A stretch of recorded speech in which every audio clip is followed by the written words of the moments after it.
오늘 우리에게 주시는 하나님 말씀은 로마서 8장 31절부터 39절까지 말씀입니다. 그렇다면 이런 일을 두고 우리가 무엇이라고 말할 수 있겠습니까? 하나님이 우리 편이시면 누가 우리를 대적하겠습니까?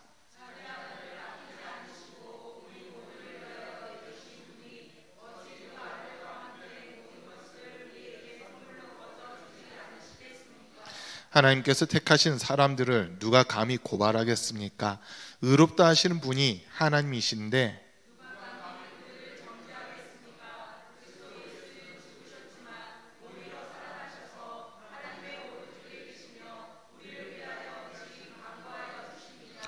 누가 우리를 그리스도의 사랑에서 끊을 수 있겠습니까? 환난입니까? 권고입니까? 박해입니까? 굶주림입니까? 헐벗음입니까? 위협입니까? 또는 칼입니까?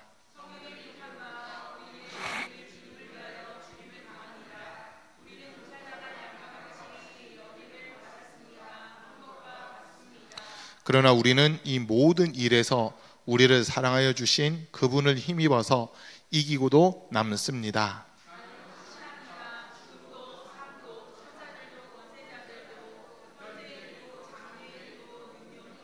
같이 읽습니다.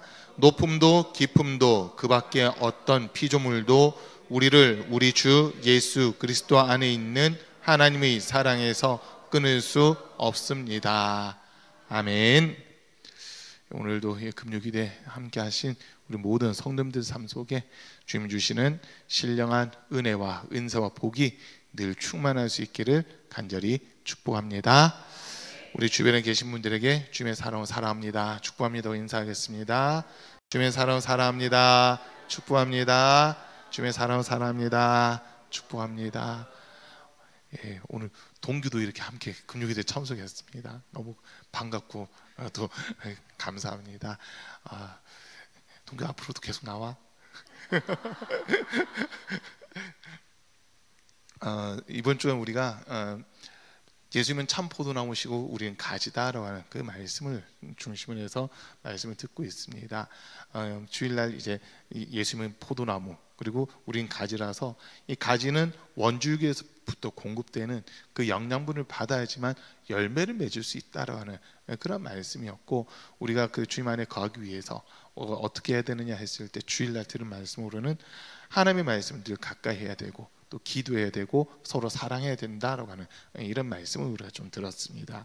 그리고 수요일 날은 이사야 41장 말씀을 중심으로 해서 하나님께서 우리에게 두려워하지 마라, 내가 너와 함께한다, 놀라지 말라, 나는 너의 하나님이 된다, 내가 너를 붙들어 주겠다, 너를 굳세게 하겠다, 나의 의로운 오른손으로 너를 붙들고 내가 너를 도와주겠다라고 하신 그런 말씀을 통해서 이게 하나님께 붙어있는 그런 모습이다라고 하는 거.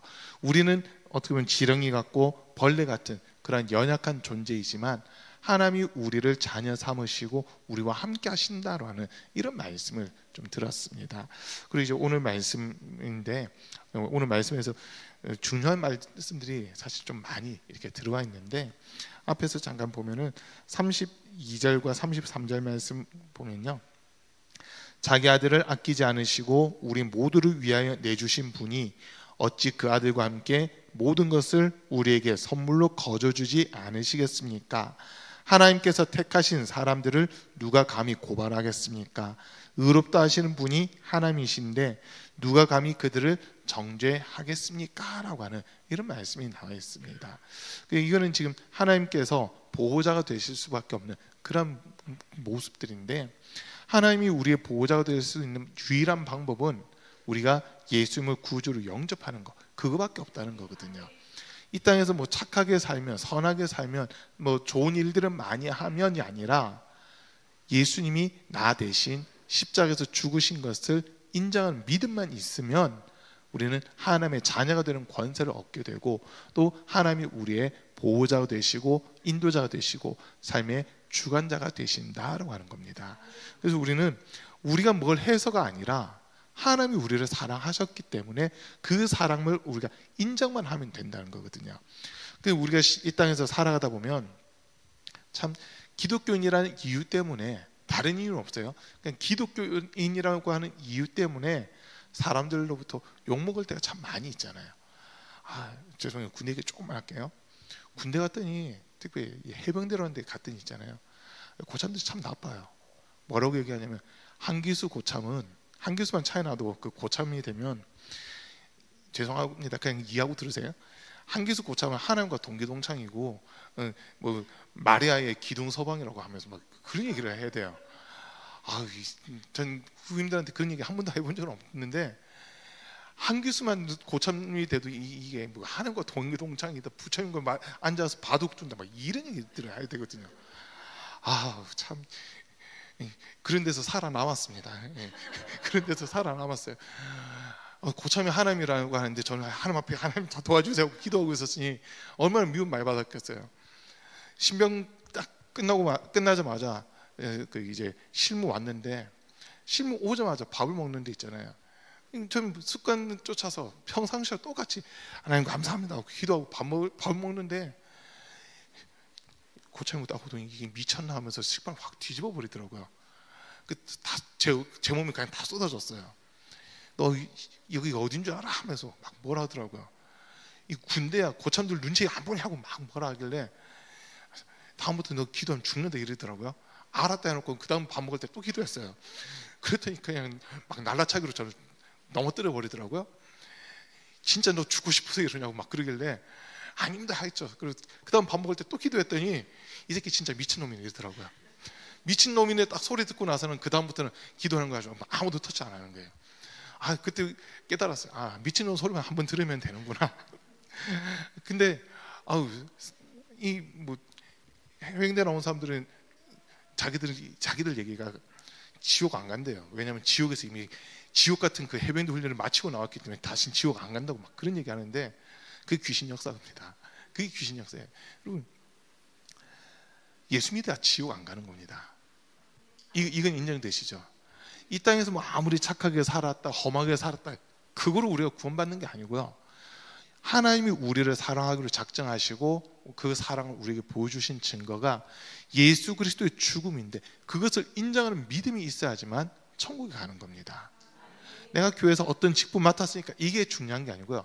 지금 이 순간도 우리는 예수님이 나를 사랑하셔서, 하나님이 나를 사랑하셔서 그 독생자 예수 피로 나를 값주고 사서 나를 하나님의 자녀 삼으셨다로 한 것이 지금 이 순간도 우리는 믿어져야 되는 겁니다. 그렇게 할 때 주님이 우리 믿음을 보시는 거거든요. 주님은요 항상 현재예요. 그래서 과거에 제가 뭐 했었는데요, 주님 앞에서는 그게 통하는 게 아니라 지금 제가 믿음 지키고 있습니다, 이걸 주님은 보고 계신다는 거거든요. 저 교회 다닌 지 얼마 안 돼, 그런 게 중요한 거 아니에요. 교회 다닌 지 얼마 안 돼도 지금 이 순간 내가 예수를 믿고 있는 믿음만 있으면 그 사람은 구원받는 겁니다. 자, 우리의 모습을 되돌아보면요, 잘하는 것도 분명 많아요. 이 자리에 계신 분들 보면 잘하는 것들도 분명 있고 남들과 비교했을 때 탁월하다, 월등하다고 하는 그런 부분들이 우리 성도들에게도 분명 있어요. 그러나 그거를 우리가 내세우는 게 아니라 주님 앞에서는 우리는 항상 연약한 자입니다라고 하는 이 고백을 해야 된다는 거거든요. 환경과 상황 앞에서 쉽게 넘어지는 그런 모습들을 우리가 많이 보게 되잖아요. 차라리 초대교회 때처럼 핍박이 있고 박해가 있으면요, 사람들이 믿음을 더 굳게 지켜나갑니다. 어려움이 있으면 어려움이 있을수록 그 어려움을 벗어나기 위해서 주님을 더 의지하는 이런 모습들이 있거든요. 그런데 313년에 기독교가 국교로 공인된 이후로는 핍박이 없어지잖아요. 핍박이 없어지는데 그때부터가 어떻게 보면 영적인 암흑기가 시작이 되는 거거든요. 그때부터 영적인 암흑기가 시작돼요. 313년부터 1517년까지 1517년까지 약 1200년이라는 시간 동안이 사실은 영적인 암흑기 시대입니다. 그 시기에는 성령의 어떤 능력이라든지 권능이 나타는 났지만 그 전보다 많이 나타나는 게 아니라 아주 드물게 나타나는 그런 시대가 되거든요. 루터가 이제 성경 번역을 하면서 핍박을 받잖아요. 성경에는 연복의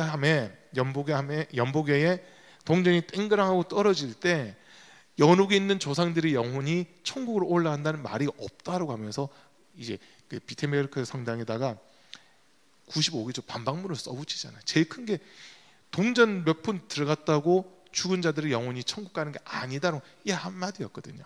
그러면서 이 마틴 루터가 내세웠던 구호가 있었는데, 오직 믿음으로, 오직 은혜로, 오직 성경으로라고 하는 이 세 가지 구호를 외치면서 종교 개혁이 시작이 되잖아요. 그 종교 개혁을 이후에 이제 뭐 장르교단의 칼빈이라든지 쯔빙글리라든지 이런 사람들이 진짜 우리 말씀으로 다시 돌아가야 된다, 본질로 돌아가야 된다, 복음으로 돌아가야 된다고 하면서 개혁이라는 것을 시작을 하게 됩니다. 그 중에 최고의 개혁은요, 우리 감리교 창시자 존 웨슬리 목사님의 개혁이었어요. 웨슬리 목사님이 영국을 소위 피 없는 혁명으로 변화를 시켰거든요. 광부들에게 가서 복음 전하고, 농부들에게 가서 복음 전하고, 어부들에게 가서 복음 전하고 막 이러면서 그들에게 복음이 들어갈 때 사회가 변화가 되기 시작하는 막 그런 일들이 일어나잖아요. 근데 다른 분들과 이 웨슬리 목사님의 가장 큰 차이가 하나 있다면, 웨슬리 목사님은 진짜 성령으로 그 일들을 했다는 거거든요. 1738년 5월 24일 저녁 8시 45분 올더스 게이시라는 곳에서 은혜 체험을 하잖아요. 하나님의 말씀 듣는 중에 가슴이 뜨거워지는 그 체험을 합니다. 그리고 1839년 1월 6일인가에 혼자 산에 기도하러 갔다가 진짜 성령의 불을 이렇게 받게 되는데, 그 불을 받고 나서 가슴이 뜨거워지는 것뿐만 아니라 그때 막 떼굴떼굴 구르면서 하나님 잘못했다고 살려달라고 막 엄청난 회개가 일어났거든요. 그러고 나서 이 웨슬리 목사님이 외친 말이 뭐냐면, 세계는 나의 교구다라고 하는 것을 외치게 돼요. 그 전에는 이제 교회 안에서만 설교를 해야 되는데, 이제 교회 밖으로 나와서 사람들이 2명이라도 있으면, 1명이라도 있으면 그들에게 가서 복음 전하기 시작하는데, 그러면서 영국이 변화가 되는 그런 일들이 일어나거든요. 그 일로 인해서 웨슬리 목사님은 성공해서 출교를 당합니다. 출교를 당하고 결국 감리교단을 창시하게 되는 그런 모습들인데, 어쨌든 그 종교 개혁을 했던 분들이 한 가지 공통된 건 있어요. 성경 말씀이 기준이었다는 거거든요. 하나님 말씀이 기준 삼았고, 그리고 자신들의 힘으로 할 수 없기 때문에 주님께 기도하면서 그 일들을 이루어 나갔다고 하는 겁니다. 금방 제가 몇 명 이름 됐던 그분들이 다 기도하면서 종교 개혁이라고 하는 것을 시작을 한 거거든요. 그러면서 어쨌든 이게 기독교, 개신교라고 그렇게 얘기하잖아요. 개신교라고 하는 말이 구교와 신교를 나누는 그런 기준이 된 거거든요. 그 전에는 그냥 교회는 다 카톨릭이라고 하는 이름은 다 하나였는데, 이때부터 종교 개혁이 일어난 그 이후부터 신교, 구교 사실 이렇게 나눠지는 거예요. 구교는 천주교고 신교는 이제 기독교로 이렇게 나눠지는 그런 부분들이 있었습니다. 자, 그리고 성경에서 말하는 제일 중요한 사건이 예수님의 죽음과 부활이거든요. 그 죽음과 부활을 로마서 5장에서는 제가 계속 말씀드린 겁니다. 우리가 아직 죄인 되었을 때 그리스도께서 우리를 위하여 죽으심으로 하나님께서 우리에 대한 자기의 사랑을 확증하셨느니라. 이 말씀 인정되시죠? 우리가 뭔가를 잘했기 때문에, 뛰어나게 했기 때문에 하나님이 우리를 자녀 삼으신 것이 아니라, 오히려 우리가 죄인이라는 것을 인정하다 보니까 너의 그 죄는 독생자인 예수가 담당했으니 너는 그냥 내게로 와. 이 피의 공로만 힘있고 내게로 와라고 하면서 우리를 불러주시더라는 거거든요. 우리가 이렇게 하나님의 자녀가 됐고 하나님의 사랑 안에 거하고 있잖아요. 예수를 믿는 그 믿음으로써, 믿음 하나로서 우리가 하나님과 같은 편이 됐어요. 같은 편이 됐어요. 하나님의 반대편에 있었다가, 그전에는 이제 우리가 죄악 가운데 거하다 보니까 죄를 짓는 자는 마귀에게 속한다고 했는데, 마귀는 하나님을 대적하는 존재잖아요. 하나님의 반대편에 있는 존재.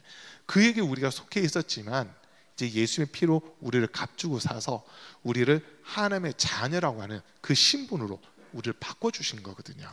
그러니까 우리가 뭘 해서 하나님의 자녀가 된 것이 아니라 하나님께서 우리를 사랑하기로 작정하셔가지고 우리를 불러주신 겁니다.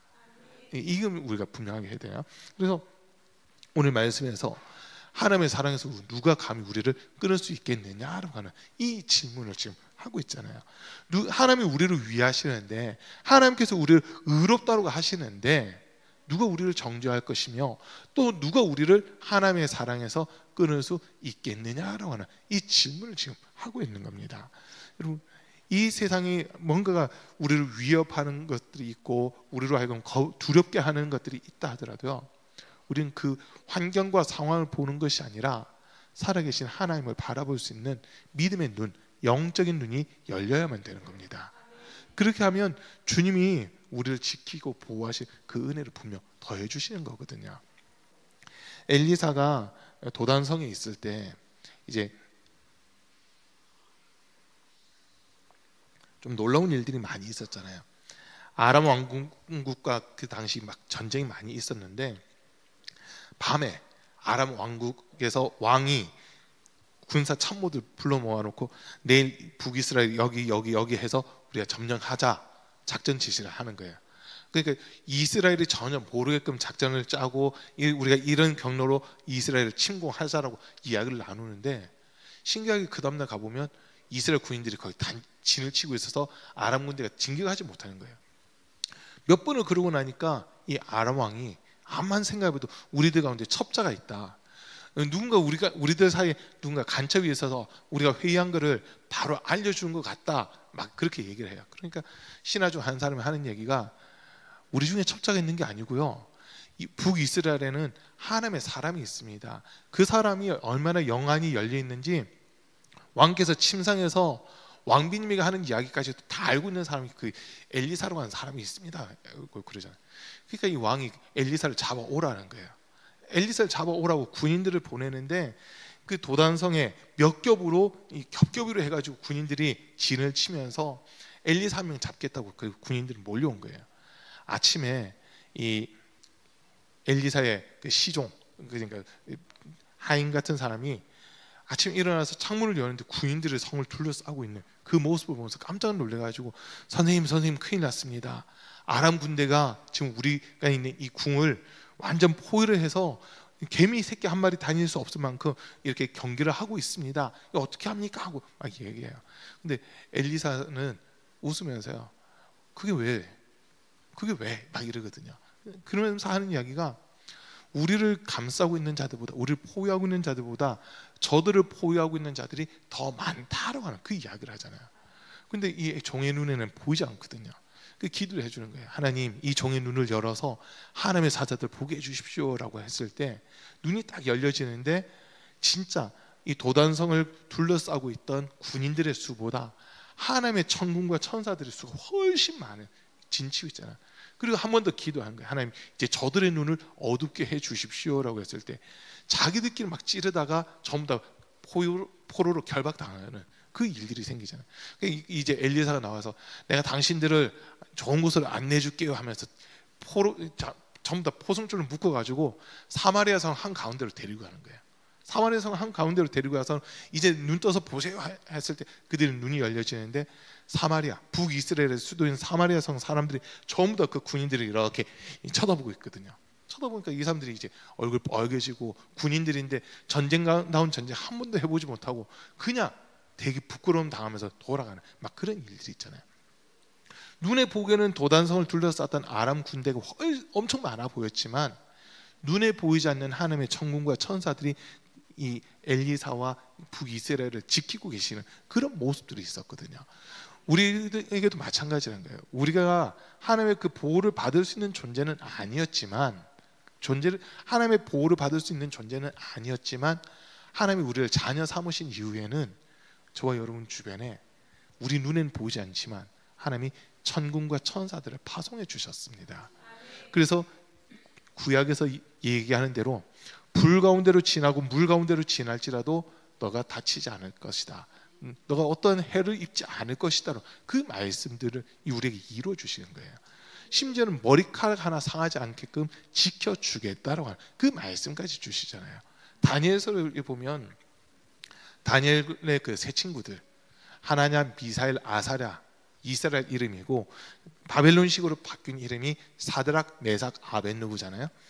이들을 향해서 느부갓네살 왕이 낮 12시가 되면 모든 악기들을 동원해서 음악을 울려라. 그러면 모든 백성들은 이 느부갓네살이 세운 신상의 앞에서 엎드려 절해야 된다.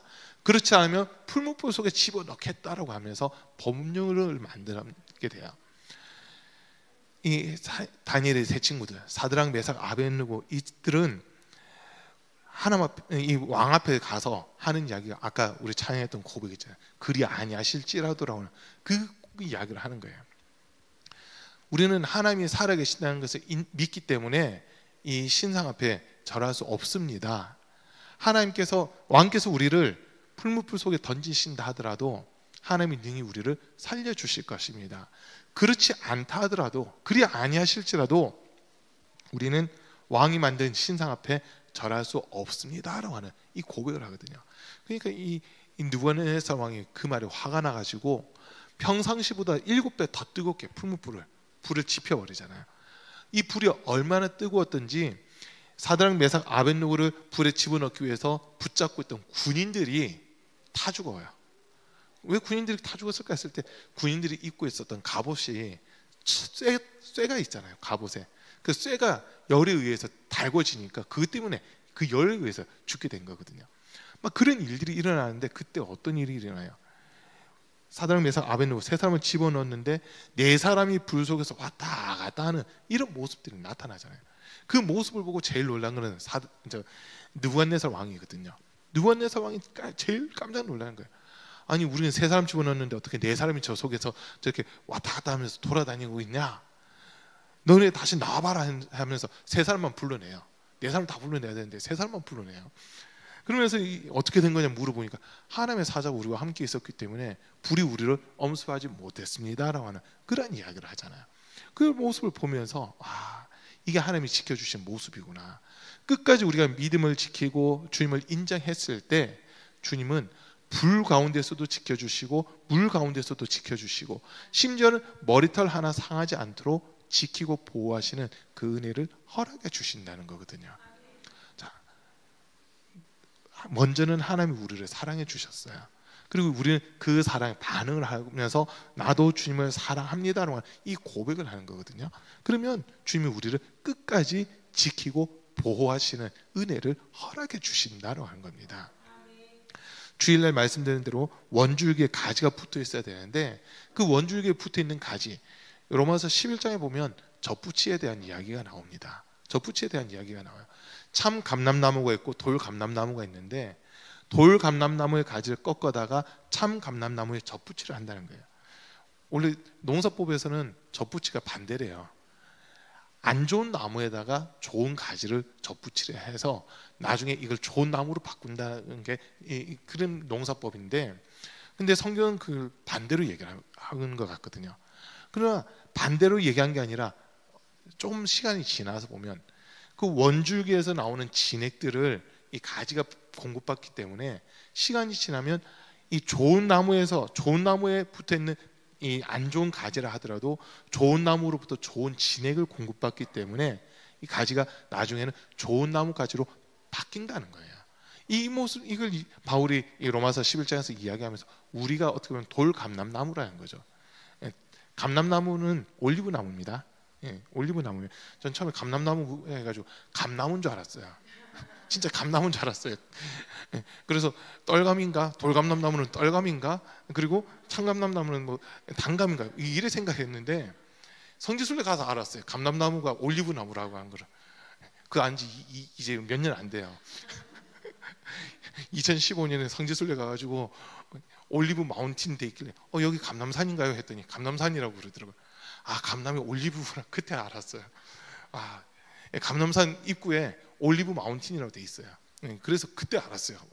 감람나무가 올리브 나무를 나타내는 거구나. 그런데 어쨌든 안 좋은 가지를 붙였을 때 첫 해는 안 좋은 열매가 그대로 나올 수밖에 없지만 몇 해 지나고 나면 좋은 진액을 계속 공급받기 때문에 결국 이 젖붙이된 가지가 좋은 나무가 뜻으로 바뀌어서 좋은 열매를 맺게 된다는 그런 말씀이거든요. 그걸 이렇게 볼 때 우리가 어떻게 보면 하나님과 원수였던 우리, 믿음 없었던 우리, 정말 그냥 내 육체를 위해서만 살아왔던 우리라 하더라도 예수 그리스도의 복음을 듣고 예수님께 젖붙임 바 되면 결국에는 우리도 예수님을 나타내고 예수님을 드러내고 예수님을 증거하는 그런 삶으로 변화가 되는구나라고 하는 거, 그걸 깨닫게 됐거든요. 우리 성도님들, 우리 주님이 우리를 만나 주실 때 우리를 먼저 불러 주셨잖아요. 오늘 우리가 읽지 않았는데 앞부분 잠깐 보면 29절부터 제가 잠깐 볼게요. 로마서 8장 29절부터 29절 30절 보면요, 하나님께서는 미리 아시는 사람들을 택하셔서 자기 아들의 형상과 같은 모습이 되도록 미리 정하셨으니 이것은 그 아들이 많은 형제 가운데서 맏아들이 되게 하시려는 것입니다.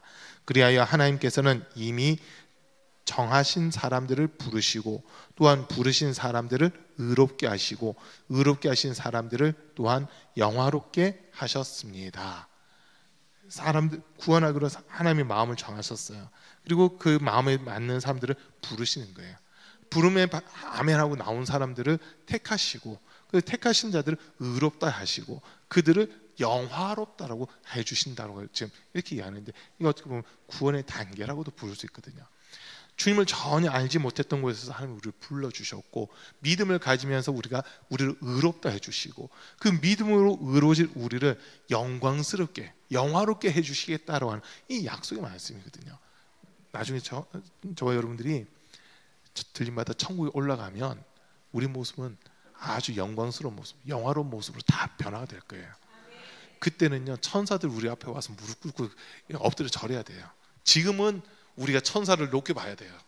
육체를 가지고 있기 때문에 우리는 육체를 가지고 있기 때문에 지금은 우리보다 천사가 좀 높아요. 시편에서도 그렇게 얘기하잖아요. 우리를 천사보다 좀 못하게 하시고 라고 그렇게 했는데, 그런데 이제 천국 갔을 때는 그 천사들이 우리에게 수중 들게 되고 우리 앞에 무릎 꿇는 이런 일들이 일어나거든요. 자, 우리는 그날을 기대를 하는 거예요. 그날을 기대하는 거예요. 구원받을 수 없었던 사람이, 지옥 갈 수밖에 없었던 사람들이 예수 그리스도의 피의 공로로 말미암아 구원받고 하나님의 자녀가 되는 그 권세를 얻게 됐거든요. 뭐 15절 또 좀 더 앞에 가서 15절을 보면 여러분은 또다시 두려움에 빠뜨리는 종살이의 영을 받은 것이 아니라 자녀로 삼으시는 영을 받았습니다. 그래서 우리는 그 영으로 하나님을 아빠, 아버지라고 부릅니다. 바로 그때 그 성령이 우리의 영과 함께 우리가 하나님의 자녀임을 증언하십니다. 성령께서 오시면은, 성령께서 오시는 수 있는 방법은 내가 예수님을 믿으면 성령님이 우리에게 찾아오시는 거거든요. 그러면 성령께서 우리 안에서 증언해 주시는 거예요. 너는 하나님을 아빠, 아버지라 부를 수 있다. 아버지라 부를 수 있다라고 하면서 우리에게 그걸 가르쳐 주신다는 거예요. 자, 성령 받은 사람과 받지 못한 사람의 제일 큰 차이가 뭐냐면요, 예수님을 주님으로 인정하느냐 못하느냐라고 하는 이 차이거든요. 예수님이 나의 주님이십니다, 예수님이 나의 그리스도십니다 라고 하는 이 고백이 믿으시면은 그 사람은 성령이 이미 함께하는 사람이에요. 그러나 예수님 어떻게 나의 주가 되시고 나의 그리스도가 되시지? 난 못 믿겠는데? 이런 사람은 아직 성령 받지 못했기 때문에 그런 거거든요. 성령께서 우리에게 찾아오시면 가르쳐 주시고 깨닫게 하시고 생각나게 하시는 그 은혜를 더해 주신다라고 분명히 약속하셨잖아요. 그리고 고린도전서 12장 3절에서도 누구든지 하나님의 영으로 말한다면서 예수는 저주받을 자다 얘기할 자가 없고, 누구든지 성령으로 말하지 않고는 예수를 주시라 할 수 없느니라라고 이렇게 우리에게 말씀 주시거든요.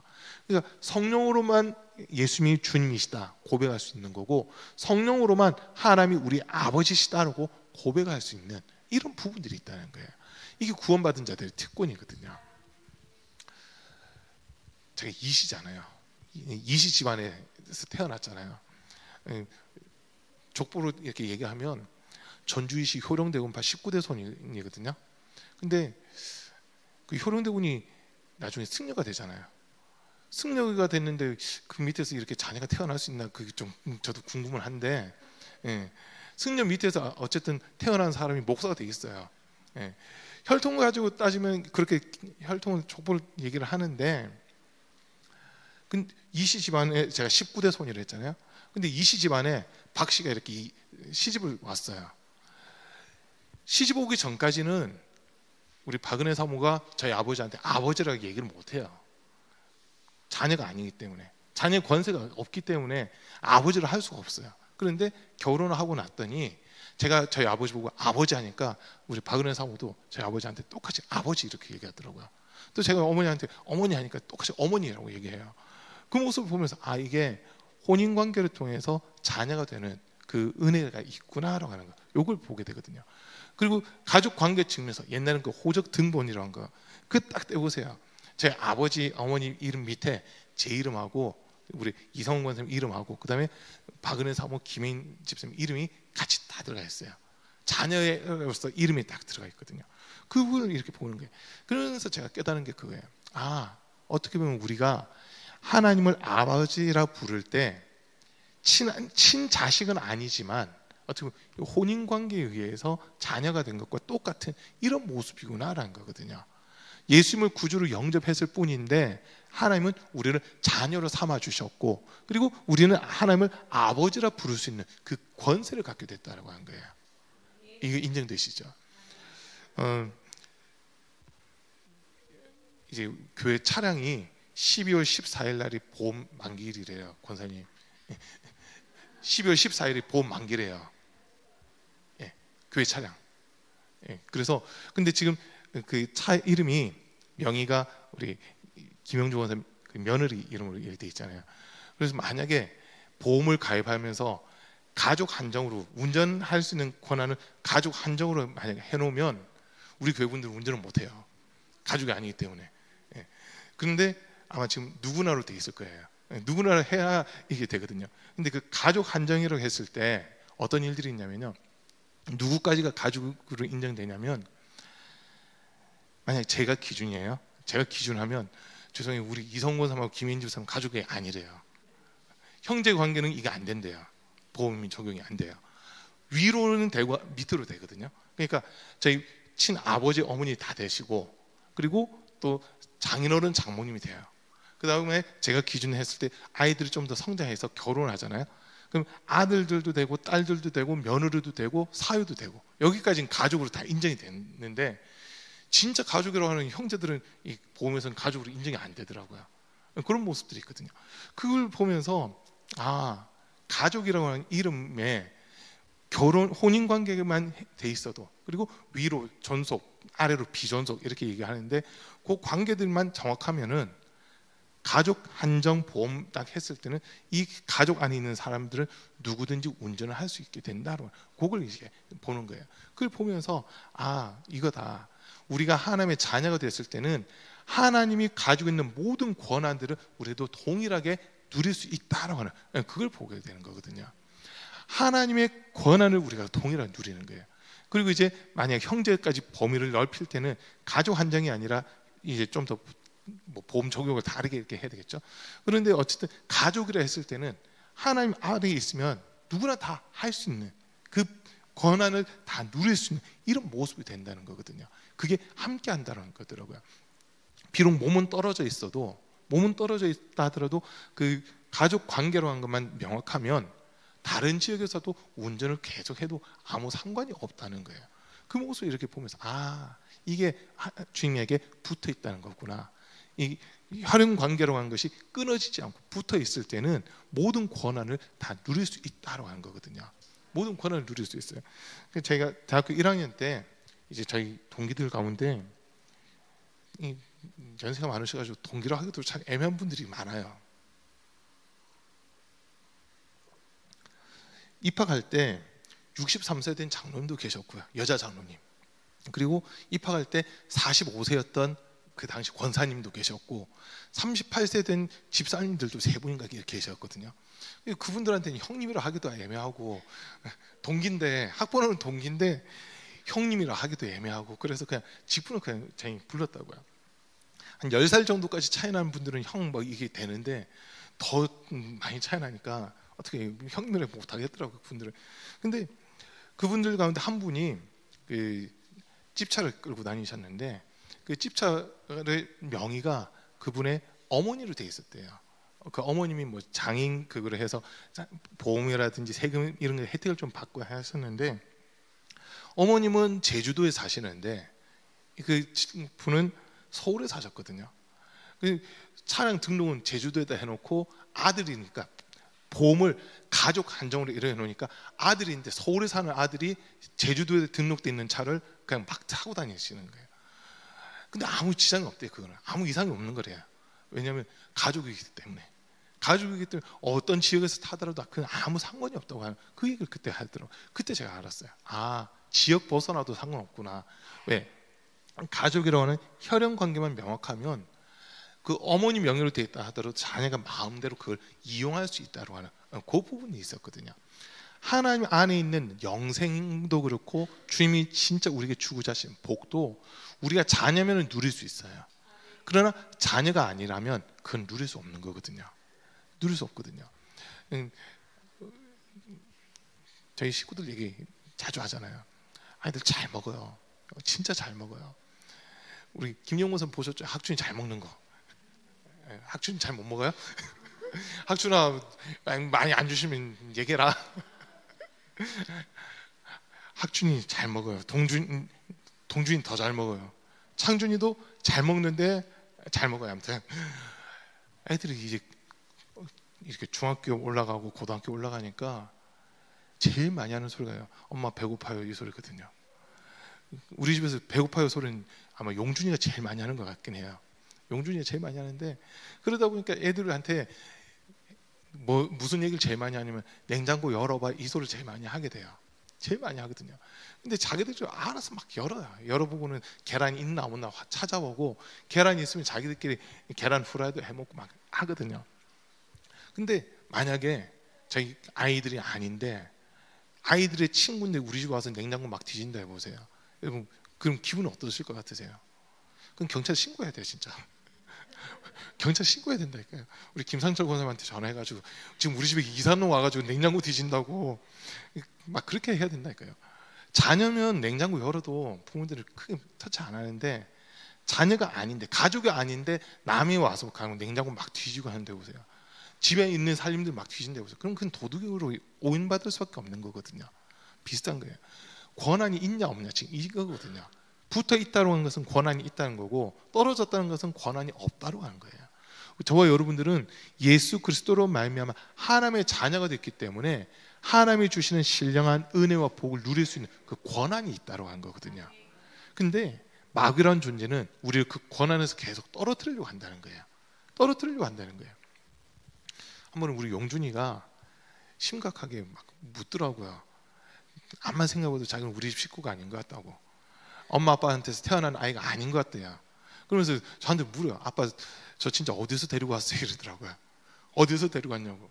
막 웃으면서 너 인터넷에서 다운받았어 막 이랬거든요. 옛날엔 다리 밑에서 주워왔다 뭐 황새가 물어줬다 이랬는데 요즘 세대는 인터넷에서 다운받았다 막 웃으면서 그랬더니 아빠 장난치지 말고 저 진짜 심각해 막 이러는 거예요. 자기 우리 집에서 태어난 걸 못 믿겠다는 거예요. 그래가지고 한 번은 이제 차에서 그때 찬준이도 있었나 모르겠는데 있었죠.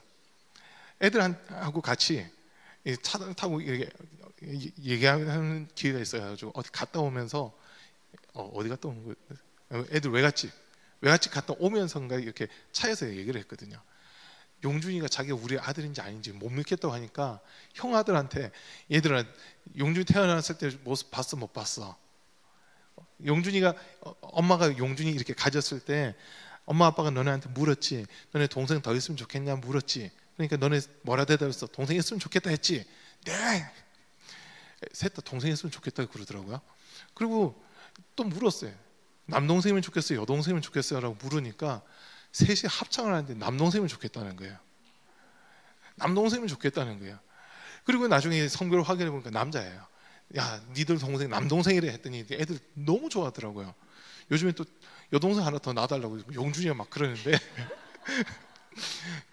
그런 얘기를 쭉 해줬어요. 해주고 그다음에 이제 보통 태아들은 머리가 밑으로 가야 되는데 용준이 거꾸로 있어가지고 제왕절개 했었거든요. 그거까지 얘기를 다 해주는데 애가 갑자기 심각해지더라고요. 막 심각해지더니 막 대성통곡하고 울면서 차에서 막 대성통곡하고 울면서 엄마 잘못했다고 엄마 잘못했다고 난 맨날 엄마가 아빠가 나한테 잔소리만 해서 난 이 집 아들이 아닌 줄 알았다고 막 그러더는 거예요. 아우 얼마나 속상하던지. 근데 그걸 알고 나서는 애한테 정확하게 얘기해 주니까 저 이제 짜증 안 부리고 잘할게요 하면서 있잖아요. 막 엄청 부흥이 아닌 부흥이 돼버렸던 적이 있었거든요. 그리고 한 번은 또 집에서 그 얘기를 듣고 그 다음 날이었나 전화로 이제 아내랑 둘이 잠깐 어디 차 타고 잠깐 나갔다 오는데 용준이가 전화로 자기가 우리 박은혜 사모 생일인가 그래가지고 편지를 썼다는 거야.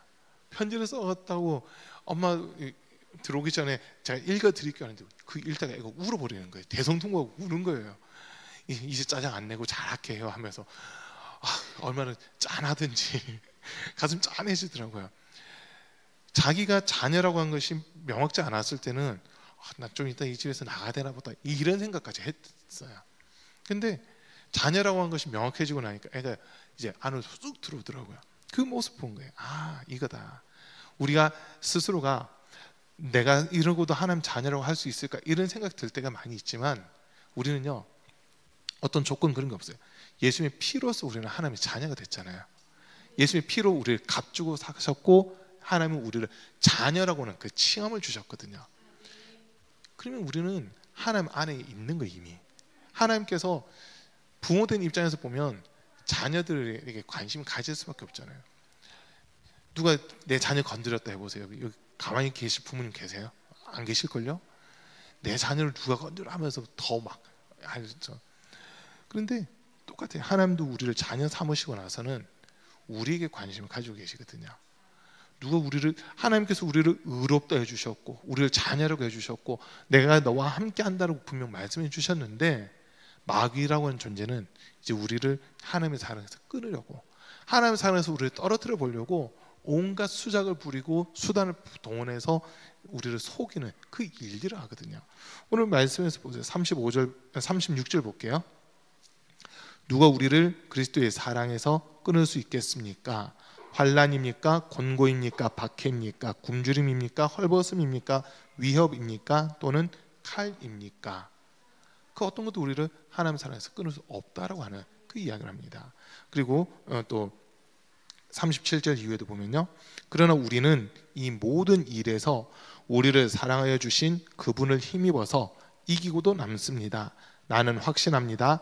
죽음도 삶도 천사들도 권세자들도 현재 일도 장래 일도 능력도 높음도 깊음도 그 밖에 어떤 피조물도 우리를 우리 주 예수 그리스도 안에 있는 하나님의 사랑에서 끊을 수 없습니다 라고 이렇게 말합니다. 요즘에 그러니까 그 유튜브에 보니까 그 허봉락 목사님이라고 80몇 세 된 그 할머니 목사님이 요즘 좀 이렇게 유튜브 많이 나오시더라고요. 그분 이렇게 영상 하나 짧은 거 하나 봤는데 교회 다니신 분들을 세 단계로 좀 구분을 해놨더라고요. 첫 번째는 교인, 두 번째는 성도, 세 번째는 자녀. 지금 고개 끄덕이신 분들은 보신 것 같아요. 근데 교인은 자기 기분 좋은 교회 나오고 기분 나쁘면 교회 안 나온다는 거예요. 자기 기분에 따라서 교회도 왔다 갔다 하는 이런 모습들, 그런 교인이래요. 그 다음에 성도는 기분 나빠도 그래도 주일인데 가야지 하는 이런 마음이 있는 사람들은 성도라는 거예요. 근데 자녀라고 할 때는 좋으나 슬프나 좋으나 안 좋으나 기쁘나 슬프나 뭐 어떤 환경 상황 상관없이 내 기분 감정 뭐 아니면 환경 상황 이런 거 상관없이 당연히 난 가야지라고 하는 거, 이게 자녀라는 모습, 자녀의 모습이라는 거예요.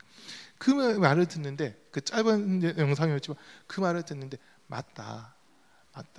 그냥 소위 성전뜰만 밟고 왔다 갔다 하는 사람이 될 거냐, 이곳에 들어와서 주님의 은혜를 경험하는 사람이 될 거냐, 자녀로서 영생까지 들어가는 사람이 될 거냐, 이거 가지고 이제 나눠야 되겠더라고요. 우리 사랑하는 성도님들은요, 성전뜰만 밟고 다니는 그런 삶이 아니라 이곳에서 살아계신 하나님을 경험하고 만나고 체험하고 또 주님이 우리에게 주신 말씀을 붙잡고 믿음의 반석에 굳게 세워지는 성도, 더 나아가서 하나님의 자녀가 되는 그 은혜를 꼭 누리시기를 축복합니다. 내가 뭘 해서가 아니라 하나님이 우리를 자녀 삼아 주셨잖아요. 자녀 삼아 주셨어요. 그러면 자녀는요, 부모님한테 혼났어도 다시 그 다음에 가서 잘못했습니다 한마디 해보세요. 그러면 부모님이 그래 어서 와 이게 맞이해 주시거든요. 한 번 잘못했다고 그래도 자녀인데 잘못된 길로 가지 말라고 타이를 수도 있고 야단은 칠 수도 있겠지만 그래도 이 관계로 한 것을 끊을 수는 없거든요. 관계를 끊을 수 없어요. 근데 이 부분은 보니까 아버지들보다는 어머니들이 더 강해요. 모성애로 하는 그 부분이 어머니들이 더 강하거든요. 그리고 이제 제가 보니까 평택에 있었을 때 한 번씩 부산 내려왔다 이렇게 가면 저희 어머니가 그래도 자녀들 왔다고, 아들 왔다고, 아들 며느리 손주들 왔다고 막 음식도 준비를 해주시겠지만 올라갈 때 되면요, 이거 가지고 가라 하면서 이거 저거 막 챙겨주시거든요. 그리고 한마디 더 하세요. 안전운전해라, 차 조심, 길 조심, 사람 조심해라 하면서 그 얘기를 꼭 해주시거든요. 근데 길 조심해라, 차 조심해라, 사람 조심해라는 거는 어떻게 보면 좀 어린아이들한테 이렇게 하는 듯한 그런 말인데 저한테 하시는 거예요. 저 다 컸어요 했는데 그래도 자녀다 보니까 걱정돼서 하는 얘기야, 이런 얘기를 해주시거든요. 그 얘기를 들으면서 공부를 생각해 본 거예요. 자녀는 아무리 나이가 많아도 자녀는 자녀구나.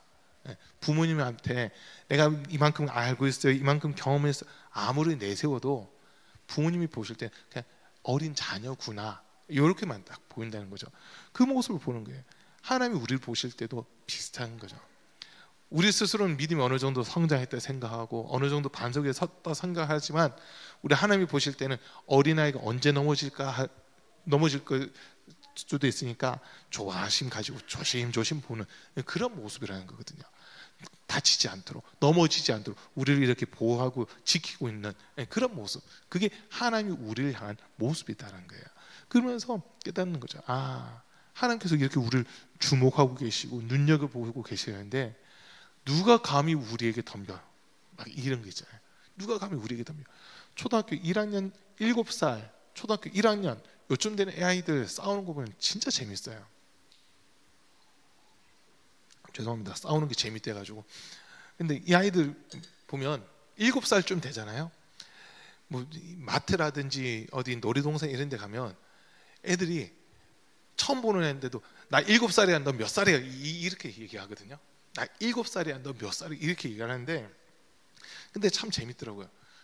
옆에 엄마가 있을 때는 그 얘기를 당당하게 얘기해요. 엄마 없잖아요. 그냥 아무한테도 얘기하면 가만히 있어요. 믿는 구석이 있으니까 큰 소리 빵빵 치거든요.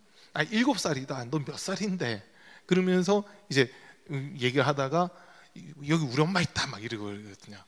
분리하면 우리 엄마 찾아요, 분리하면 우리 아빠 찾아요. 애기들 그러면서 싸우잖아요.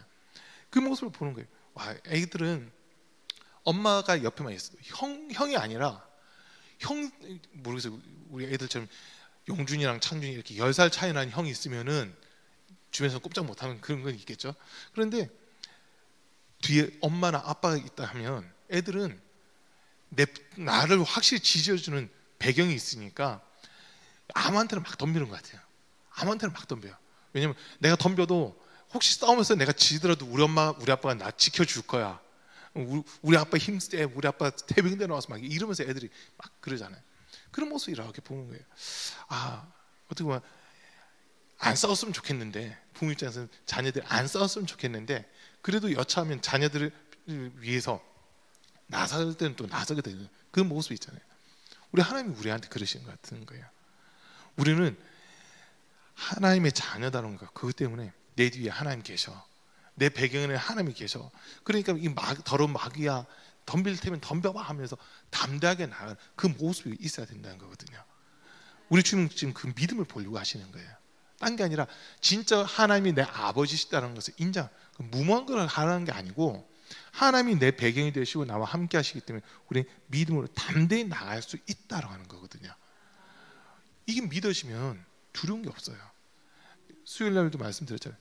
두려워 말라, 내가 너와 함께한다. 놀라지 말라, 나는 너의 하나님이 될 것이다. 내가 너를 도와줄게, 내가 너를 굳세게 해줄게, 의로운 오른손으로 너를 붙들어 줄게 라고 하면서 하나님이 약속하시잖아요. 그 약속은 자녀들에게 주신 말씀입니다. 이방인들에게 그런 말씀하신 게 아니에요.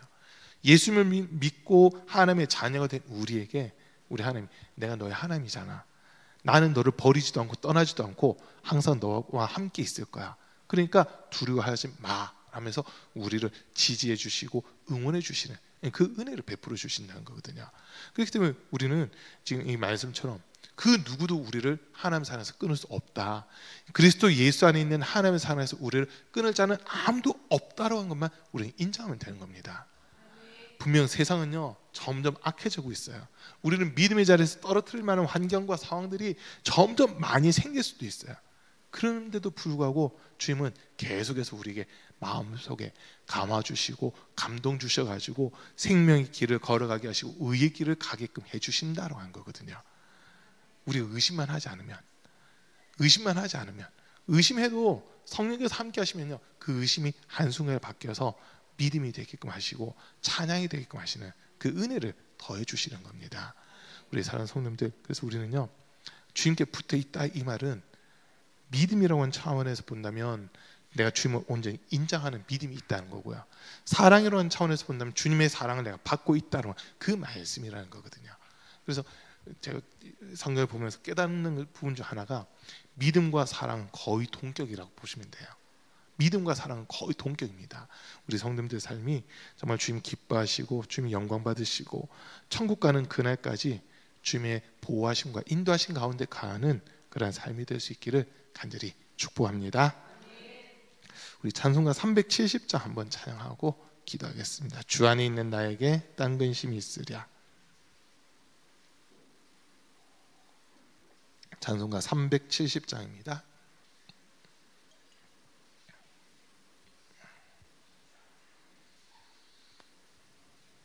PPT 되나요?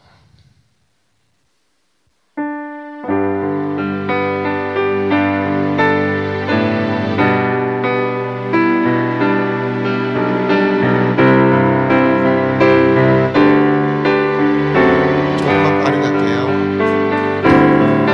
주 안에 있는 나에게 딴 근심이 있으랴.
밑에 나아가 내 짐을 풀었네. 주님을 찬송하면서 할렐루야 할렐루야 내 앞길 멀고 험해도 나 주님만 따라 주님을 찬송하면서 주님을 찬송하면서 할렐루야 할렐루야 내 앞길 멀고 험해도 나 주님만 따라가리.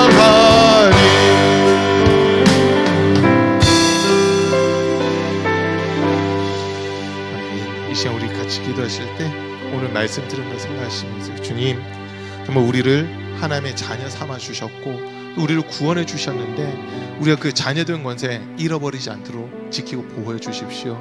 끝까지 믿음 지켜 나가게 하시고 끝까지 주님 사랑 안에 가게 하시고 정말 주님이 눈동자같이 지키고 보호하시는 그 은혜를 내게 더 입혀 달라고 정말 주님께 온전히 붙어 있는 사람 주님 안에 거하는 사람이 되고 천국 가는 그날까지 믿음 생활 잘 이어갈 수 있게 해달라고 우리 주여 3번 부르고 함께 기도하겠습니다. 주여